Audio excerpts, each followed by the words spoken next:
இன்றைக்கி எல்லாருக்கும் ராமாயணத்துலேருந்து ஒரு சின்ன கதை சொல்கிறேன். ராமர், லக்ஷ்மணன், பரத, சத்ருக்னர் 4 பேரும் வசிஷ்டர்கிட்ட குருகுல வாசம் இருந்து சகல விதமான படங்களையும் கற்றுனுட்டான்.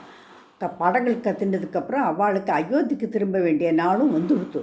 அவளோட அனந்தன்கிறவர் படிச்சுட்டு இருந்தார். அந்த அனந்தன்கிறதுக்கு அபார ராமபக்தி. அனந்தன் ஆனால் தினம் காட்டுக்கு போய் தர்ம புல்லெல்லாம் எடுத்துன்னு வரணுங்கிறதுனால அவர் அடிக்கடி காட்டுக்கு போயிடுவார், இருக்க மாட்டார் குருகுலத்தில். அப்போது ஒரு நாளைக்கு திரும்பி வர நாள் வந்த உடனே எல்லாரும் கிளம்பிட்டு சொல்லிட்டு வரா, போயிட்டு வரேன்னு சொல்லிக்கிறா. அனந்தனை காணும். என்னது அனந்தன் எங்கே போயிட்டானோன்னா அப்போ தான் குரு சொல்கிறார் எல்லாம் அவன் காட்டுக்கு போயிருக்கான்னு. ரொம்ப நாள் இவளுக்கு வெயிட் பண்ண முடியல, எல்லோரும் கிளம்பிடுறா, அயோத்திக்கு திரும்பிடுறா.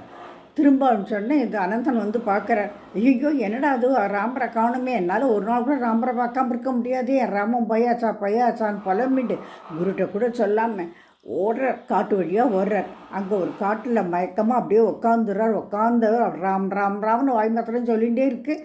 அவரை சுற்றி அப்படியே புத்து கிளம்பிடுத்து. புத்தால் மூடப்பட்டுட்டார் அவர். இதுக்கிடையே அயோத்திக்கு திரும்பின ராமருக்கு பட்டாபிஷேகத்துக்கு உண்டான எல்லா ஏற்பாடும் நடக்கிறது. பல இடங்கள்லேருந்து பல ஜனங்கள் எல்லாரும் வர ஆரம்பிச்சிட்டா. அப்போது அந்த காட்டு வழியாக வந்த ஜனங்களோட கால் பட்டு அந்த புத்து உடஞ்சி போய்டுறது. ராம்ங்கிற குரல் மாத்திரம் கேட்குறது. யாருன்னு பார்த்தா உள்ள அனந்தன் உட்காந்து ஜபிச்சுன்னு உட்காந்துன்னு இருக்கார்.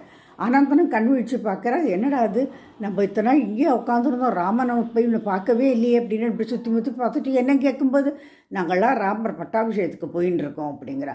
அப்படியா, நானும் உங்களோட வரேனே அப்படின்னு சொல்லிவிட்டு அவளோட கிளம்பி அயோத்தியை பாடுறார். போனால் ராமர் அங்கே சர்வ அலங்காரத்தோடு அப்படியே பட்டாபிஷேகத்துக்கு தயாராக வந்துட்டுருக்கார். இதை பார்த்த உடனே அனந்தனுக்கு ஒன்றும் பண்ணுறதுனே தெரியல. அடே ராமா அப்படின்னு ஓடி போய் ராமனை கட்டின்னு விடுறார். எல்லோரும் என்னடா அது ஒரு பைத்தியம் கட்டிக்கிறதே, கந்த ஆடை, தலையெல்லாம் ஒரே ஜடாமுடி, இப்படி ஒரு ஆள் நம்ம ராமரை கட்டிக்கிறாரு, நம்ம எல்லோரும் தேமேன் இருக்கமே, இங்கே எல்லோரும் தடுக்கிறா, ஒன்றும் பண்ண முடியல. கடைசியில் ராமர் என்ன பண்ணுறார், பக்கத்தில் ஹனுமார் இருக்கார்.